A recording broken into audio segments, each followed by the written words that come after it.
नमस्कार. आज आपण मकर संक्रांती विशेष कोणालाही जमेल इतकी सोपी कुरकुरीत तिळाची चिक्की तयार करणार आहोत. तिळाची चिक्की परफेक्ट तयार होण्यासाठी गुळाचा पाक व्यवस्थित जमणं हे फार महत्त्वाचं आहे. त्यामुळे चिक्कीसाठी गुळाचा पाक हा कसा तयार करायचा, गुळाचा पाक तयार झाला आहे की नाही हे कसं ओळखावं हे व्हिडिओमध्ये अगदी डिटेलमध्ये सांगितलेलं आहे. ही चिक्की महिनाभर हवाबंद डब्यामध्ये आरामशीर टिकते, अजिबात खराब होत नाही. वेळ न घालवता आपण आपल्या रेसिपीला सुरुवात करू. तिळाची चिक्की बनवण्यासाठी सर्वात आधी आपण तीळ भाजून घेणार आहोत. एका मोठ्या कढईमध्ये 1 वाटी तीळ घालायचे आहे. मी या ठिकाणी पांढरे पॉलिशचे तीळ वापरलेले आहेत. तुम्ही बिना पॉलिशचे पांढरे तीळ सुद्धा वापरू शकता तुमच्या आवडीनुसार. आता हे घातलेले 1 वाटी तीळ अगदी कमी आचेवरतीच सतत हलवत खमंग भाजून घ्यायचे आहेत. तीळ भाजत असताना मध्येच कुठेही कढई सोडायची नाही. सतत हलवत एकसारखे भाजून घ्या, जेणेकरून सर्व बाजूने व्यवस्थित भाजले जातील. या ठिकाणी 4 ते 5 मिनिटं झालेली आहेत. अगदी कमी आचेवरती सतत हलवत मी तीळ एकसारखे खमंग भाजून घेतलेले आहेत. तिळाचा हलकासा रंग सुद्धा बदललेला आहे. अगदी ह्याच रंगावरती भाजून घ्यायचा आहे. आता हे भाजून घेतलेले तीळ एका मोठ्या ताटामध्ये काढून घेऊ आणि थंड करण्यासाठी साईडला ठेवून देऊ. चिक्की बनवायला सुरू करण्या अगोदर सर्वात आधी आपण पोळपाटाला आणि बेलण्याला व्यवस्थित तूप लावून घेऊ, कारण मी अशा पोळपाटावरती चिक्की सेट करायला ठेवणार आहे. असं तूप लावून घेतल्यामुळे चिक्की अगदी व्यवस्थित डिमोल्ड होते, अजिबात चिकटून राहत नाही. आता आपल्याला गुळाचा पाक तयार करून घ्यायचा आहे. त्यासाठी एका मोठ्या कढईमध्ये 2 चमचे साजूक तूप घालायचं. साजूक तूप चांगले वितळले की लगेचच ज्या वाटीने तीळ मोजून घेतले होते त्याच वाटीने 1 वाटी साध्या सुरीने एकदम बारीक कापून घेतलेला गूळ कढईमध्ये घालायचा आहे. 1 वाटी तिळासाठी 1 वाटी गूळ घ्या. हे अगदी परफेक्ट प्रमाण आहे. लक्षात ठेवा, मी या ठिकाणी साधाच गूळ वापरलेला आहे. चिक्कीचा गूळ अजिबात वापरायचा नाही. आता हा घातलेला 1 वाटी गूळ व्यवस्थित वितळून घेऊ. आता आपण या ठिकाणी पाक चेक करून पाहूयात. असं थोडेसे एका वाटीमध्ये पाणी घ्यायचं आणि पाकाचे 1-2 थेंब टाकून बघू.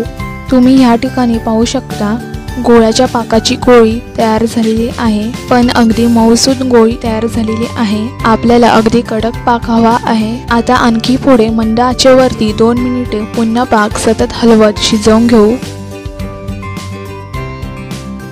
आता आपण पुन्हा चेक करून घेऊ. तुम्ही आता पाहू शकता की गोळ्याच्या पाकाची गोळी अगदी कडक तयार झालेली आहे. ही तयार झालेली गोळी पुन्हा पाण्यामध्ये टाकून टणकन असा आवाज येत आहे. याचा अर्थ अगदी आपल्याला लागणारा कडक पाक तयार झालेला आहे. लगेचच गॅस बंद करून घेऊ आणि भाजून घेतलेले 1 वाटी पांढरे तीळ घालायचे आहे. भाजून घेतलेले तीळ फटाफट या गुळाच्या पाकामध्ये अगदी व्यवस्थित मिक्स करून घ्यायचा आहे. तुम्ही या ठिकाणी पाहू शकता घातलेल्या गुळाचा पाक पांढऱ्या तिळाबरोबर अगदी व्यवस्थित मिक्स झालेला आहे. लगेचच हे मिश्रण फटाफट गरम गरम असतानाच तूप लावून घेतलेल्या पोळपाटावर घालून घेऊ.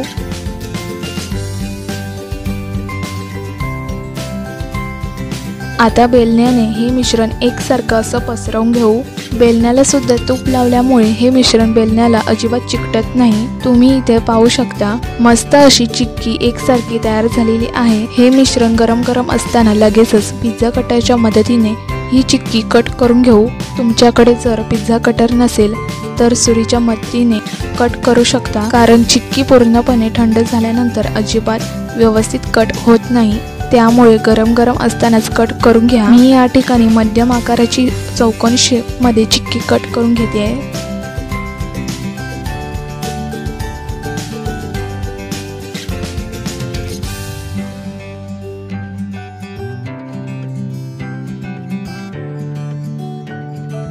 अशा प्रकारे मस्त अशी चिक्की कट करून झालेली आहे. आता ही चिक्की आपण 1 तासासाठी अशीच थंड व्हायला साईडला ठेवून देऊ. ह्या ठिकाणी 1 तास झालेला आहे. चिक्की पूर्णपणे थंड झालेली आहे. आता आपण चिक्की काढून घेऊ. जो कडेचा भाग आहे तो आधी काढून घ्यायचा आहे.